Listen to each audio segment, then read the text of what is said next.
Oi, essa roupa aí que você está usando, já pensou em como ela é tingida? De onde vem esse corante? É sintético? De plantas?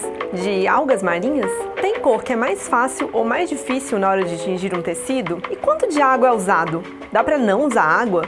Qual é o futuro da indústria têxtil? Vem com a gente no Já Pensou, falar de sustentabilidade, inovação e curiosidades da indústria.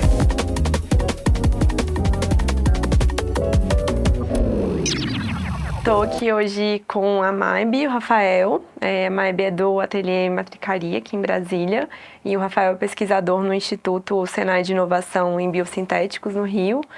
E vou primeiro agradecer a vocês por participarem dessa conversa aqui com a gente. E queria pedir primeiro para vocês se apresentarem brevemente, assim, contar um pouquinho do trabalho de vocês com tecidos e com tingimento. Então, vou começar aqui pela Maybe, por favor. Bom, meu nome é Maybe, eu sou pesquisadora da flora tintorial brasileira. Eu tenho um projeto com foco de pesquisa e registro das plantas tintoriais, ou seja, as plantas que a gente consegue extrair pigmento para aplicação e beneficiamento têxtil. Além do têxtil, eu também pesquiso essas plantas para desenvolvimento de tintas e pigmentos para outras aplicações artísticas. Então, hoje a gente tem mais de 400 plantas catalogadas, eu desenvolvo e ofereço um serviço de tintoraria natural e estou aqui hoje para falar um pouquinho sobre esse trabalho. Bom, boa tarde a todos, é um prazer estar aqui com vocês, obrigado pelo convite.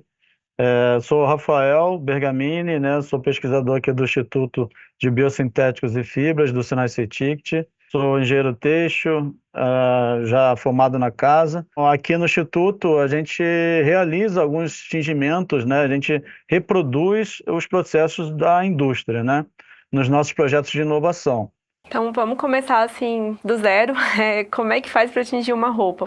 Para a gente ter um tingimento sólido e resistente à lavagem e à luz, a gente precisa tratar esse tecido, né? Então a gente faz uma limpeza que a gente chama purga, né? Nesse processo aqui, que a gente precisa retirar todos esses resíduos têxteis, né? Que tem nos tecidos desde do seu cultivo, né? Até a sua fiação em fábricas, num escalonamento maior industrial. Então a gente precisa retirar esses resíduos para abrir essa fibra do tecido, tratar ela com um mordente para ela poder fazer essa ligação, né, da molécula. E me corrige se eu estiver falando errado. Não, tá certo. Para fazer essa ligação, né, do pigmento natural do corante à fibra do tecido e a gente ter uma cor mais duradoura, né. E aí, depois disso, a gente tem todo o processo de extração, né, desse potencial tintorial dessas plantas. Cada planta tem uma particularidade, então depende muito. Às vezes são plantas que é um tingimento a frio, outra quente, às vezes precisa de um processo mais longo, mas esse é um pouquinho, assim, desse processo manual. Legal, o que muda, assim, para a indústria? O que é diferente? Então, é muito parecido, né? Só que é uma coisa, tudo em escala maior, né? Na questão das fibras naturais, é muito parecido, né? Os corantes naturais, assim, dos sintéticos, né? A diferença é que nos sintéticos, em alguns casos, né, dependendo da fibra que a gente vai tratar, a gente não usa o mordente, né? Por exemplo, cada corante, ele vai... Uma interrupção. Vocês podem explicar o que é mordente? É um produto químico que você faz uma modificação química na superfície do material têxtil para que ele tenha cargas, né, iônicas ali para que possa o corante aderir, reagir com a fibra. Cada fibra a gente vai utilizar um corante diferente e processos diferentes. O poliéster, a gente, como é uma fibra sintética e a molécula do corante é muito grande, né, quimicamente falando, a gente tem que tingir o poliéster em altas temperaturas. Para quê? Para que esse corante possa, né, a fibra possa abrir, para que esse corante possa penetrar, né, na fibra, ali no interior da fibra e aí reagir quimicamente. E tem, assim, cores que são mais difíceis de atingir, tintas que são, né, mais difíceis de extrair na natureza, ou na hora de fazer o processo ali também, tem cores que são mais fáceis ou mais difíceis, depende do tecido, como é que funciona? Bom, eu acho que no universo vegetal, né, é mais difícil chegar em cores vibrantes, né, essas cores mais iluminadas, né, o vermelho vivo, o amarelo, que são as cores artificiais, né, vamos dizer assim. Então a gente consegue reproduzir essas cores que acabam tendo uma particularidade mais terrosa, né? Os marrons, os laranjas, os amarelos, verdes. É, os azuis são difíceis também de conseguir, né? A gente trabalha muito com a anilheira, que é uma das espécies que tem uma solidez boa, né? Para tingimento têxtil. O vermelho eu consigo extrair um vermelho vivo da catuaba, mas são coisas, são plantas que a gente não consegue em grande escala, né? Na verdade, todo esse trabalho pautado, né? Em plantas, em corantes vegetais, a gente é dependente da natureza, né? Então não é um trabalho que a gente consegue escalonar, né? Ele não tem esse propósito, assim, a não ser que as plantas fossem cultivadas, né, com esse objetivo, né, que se tivessem parcerias com sistemas agrícolas que tivessem resíduos para que a gente utilizasse somente para esse segmento, né? Então a gente sempre trabalha com uma escala bem menor. Como é que são os processos de descoberta, assim, de novos corantes, desses processos, né, de inovação, assim, acho que se você quiser começar a falar, né, dessa parte mais das plantas, e depois a gente expande para os outros processos de inovação, né? Bom, na minha trajetória, a gente está com o projeto já tem 13 anos. No início, sempre a pesquisa foi pautada no que a gente conhece por planta e frutos que a gente consegue extrair pigmento, né? Então, uma beterraba que você parte, uma cúrcuma, né? Uma jabuticaba, um jamelão, um açaí. Então, esse cenário, assim, né? 360 do que a gente consegue extrair cor, né? Então, eu fui catalogando essas plantas, analisando o potencial, né? A resistência à lavagem, à luz, de várias espécies. E aí, hoje, após catalogar, né, muitas plantas ao longo dos anos, eu tenho trabalhado muito com associações cooperativas de coletores de sementes nativas aqui do Cerrado, que são legal. pessoas que já têm um conhecimento, né, assim, eu digo ancestral porque os coletores geralmente vêm, assim, de tradições, né, o pai coletava, o avô, o bisavô, então já se tem um contato com isso, né, os coletores falam assim, eu coletei um fruto que sai tinta na mão, minha mão ficou manchada há dias, eu já falo, isso é um potencial. Então hoje, nessa parte assim que você falou, né, de inovação, eu busco trabalhos que já existem, publicações que já existem, artigos, pessoas que já trabalham com plantas, com frutos, com cultivos, né, que a gente consiga somar os conhecimentos, né, expertises e fazer os desdobramentos, né, de uso de sementes, de uso de potencial tintório. Essa mesma cooperativa faz uma coleta de espécies para a Natura, outra para a L'Oréal, que já utilizam, né, ali biopartes, né, fazem bioprodutos dessas plantas também. Então, acho sempre importante a gente trabalhar em colaboração, né? Quando você soma os trabalhos, você aumenta o seu repertório, né?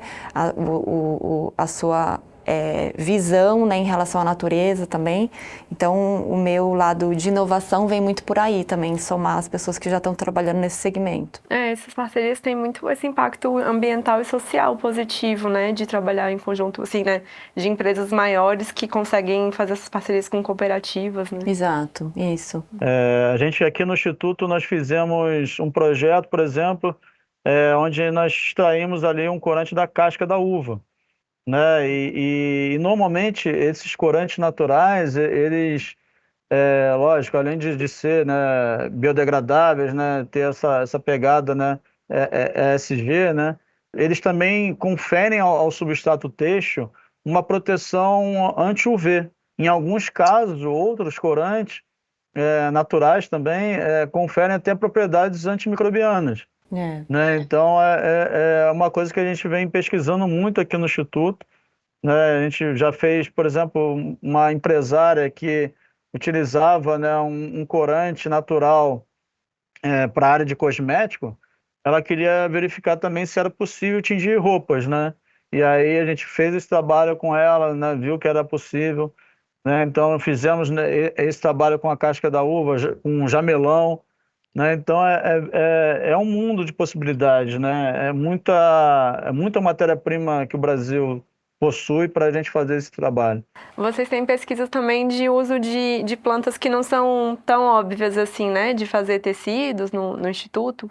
Também que já tem, né, a sua coloração, né? Na inovação aqui, né, o que a gente também, até com outras plataformas, né, por exemplo, a plataforma aqui de biotecnologia, né, eles produziram, por exemplo, um corante índigo oriundo de micro-organismo. Então, eles modificaram quimicamente o micro-organismo para ele gerar, ele produzir um corante índigo natural. E como é que vocês veem, assim, esse momento de um pouco uma retomada, né, por parte não só das pessoas, de ter uma preocupação maior de sustentabilidade no consumo, né, principalmente em relação a roupas, quando a gente vê aí mais essa volta dos brechós e tudo, mas de, enfim, né, de pensar mais no consumo mais sustentável e também das empresas, né, de voltar também a pensar em modos produtivos sustentáveis e que usem os insumos naturais de uma maneira também, né, que continue preservando o meio ambiente, assim. Essa volta, né, de pesquisas e de tinturas naturais, assim. Eu sempre falo isso, assim, quando eu sou entrevistada, quando tem alguma fala, que a gente ainda está engatinhando muito, né? A gente ainda se fala muito em minimizar impactos. Eu acho que a gente tem que estar fazendo mais, e tem que fazer mais rápido, né? Porque está tudo acontecendo agora, e a gente está vendo, né, a situação do Rio Grande do Sul, e está tudo interligado, né, de alguma maneira. Então, eu acho, né, como você mesmo falou sobre o ESG, eu acho que o mundo todo está voltado para isso agora, mas é porque a gente não tem opção, é isso que a gente tem que fazer, as pesquisas têm que ser voltadas para isso, como minimizar impactos. Então, quando a gente também fala de tingimento natural, né, eu também questiono muito o uso da água, né, a gente utiliza muita água, então quando a gente coloca numa balança, né, o que faz mais sentido hoje, né, utilizar um pigmento sintético, mas que não tenha um impacto negativo na natureza, mas que economiza água, ou a gente trabalhar com um cultivo de plantas tintoriais para utilizar um pigmento natural, biodegradável, né, então eu acho que são muitas camadas que a gente tem que estudar, mas eu acho que a gente tem que estar sempre fazendo o nosso melhor possível, né? Exatamente. Complementando, eu diria que a palavra do momento, né, é bio-based, ou seja, produtos produzidos de fontes naturais, de fontes renováveis, né, biodegradáveis. Ali a preocupação não só nos corantes, né, mas nos produtos auxiliares, né, que são produtos químicos também bio-based, né? Então tem toda essa preocupação, né, com o meio ambiente. Isso já está sendo exigido na indústria têxtil, né? Hoje, alguns os produtos que não são bio-based já estão deixando de estar ali na prateleira das grandes marcas, né? Está se buscando, né, fazer essa modificação. Nós já melhoramos bastante, tá? No passado se utilizava muito mais água, que é o que a gente chama de relação de banho, né? Então, por exemplo, no maquinário têxtil, digamos assim, antigamente a gente usava uma relação 1:20, ou seja, a cada 1 quilo de tecido eu usava 20 litros de água, 30 litros de água, 40 litros de água. Hoje em dia, essa relação de banho ela diminuiu drasticamente. A gente consegue fazer tingimentos 1:4, 1:2, e às vezes até tingimento sem água. Queria que você continuasse contando um pouco mais pra gente de inovações, assim, que têm sido feitas, né, com o uso de outras tecnologias, do plasma, como é que funciona? A gente, aqui, né, no Instituto, nós temos um equipamento de plasma atmosférico, né? O que é o plasma, né? O plasma é o quarto estado da matéria, né? Ou seja, a gente tem o estado sólido, eu dou energia, né? Ele sai do estado sólido e vai para o líquido. Eu dou mais energia, ele sai do estado líquido e vai para o gasoso. Com mais energia, ele sai do estado gasoso e vai para o estado de plasma, né? Na natureza, para vocês entenderem, o plasma ele é um raio. Quando ele cai, por exemplo, um raio cai no oceano, eu tenho uma água plasmada, digamos assim. Hoje a gente consegue, por exemplo, fazer um tingimento por plasma, ou seja, eu não uso a água como veículo, eu uso o plasma como veículo. E não só para tingimento, para beneficiamento, né? O que a gente chama de acabamentos aqui, né? Eu quero dar depois que a gente tinge o tecido, eu quero aplicar um amaciante para dar um toque sedoso, né? Um toque mais agradável, ou quero aplicar algum produto químico que dê alguma funcionalidade, né, como antimicrobiano, que eu já comentei, repelente de inseto, retardante à chama, já é possível aplicar isso por plasma, ou seja, eu não tenho resíduo de efluente, né? Eu não uso a água como veículo. A tecnologia foi evoluindo também.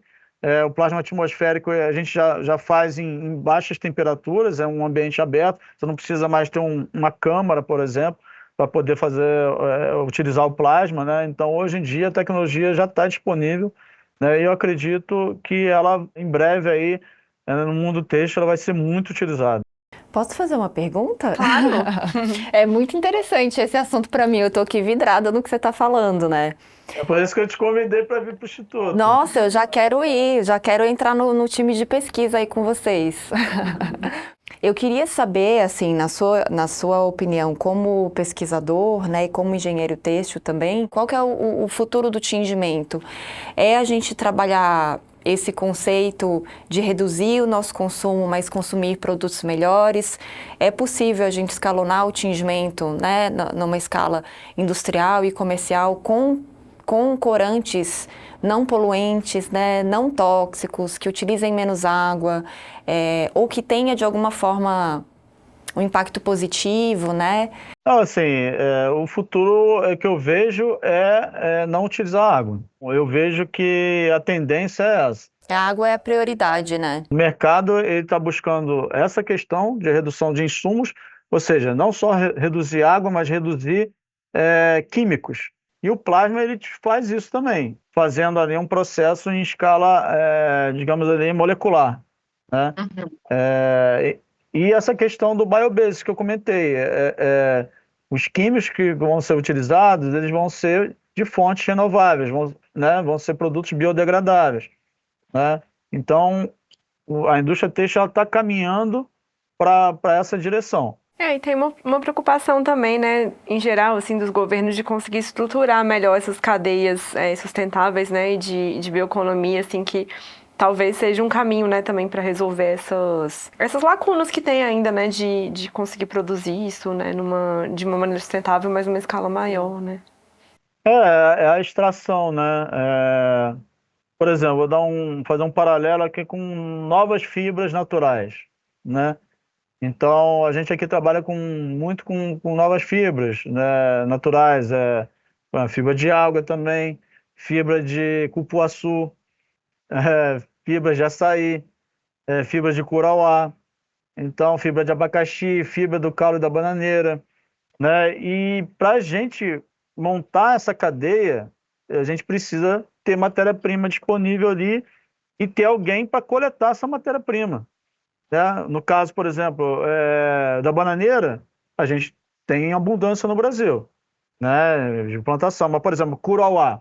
Curauá é uma planta que é difícil, não tem plantação, né? Então tem que ter, igual algodão lá, as plantações para a gente colher, né, e poder montar essa cadeia, né, até chegar à etapa de tingimento, que são várias etapas antes, né? Obrigada, gente. Queria aproveitar também e agradecer duplamente ao Rafael, porque ele participou também da série especial que a gente fez sobre os institutos Senai de Inovação. É verdade, né? É verdade.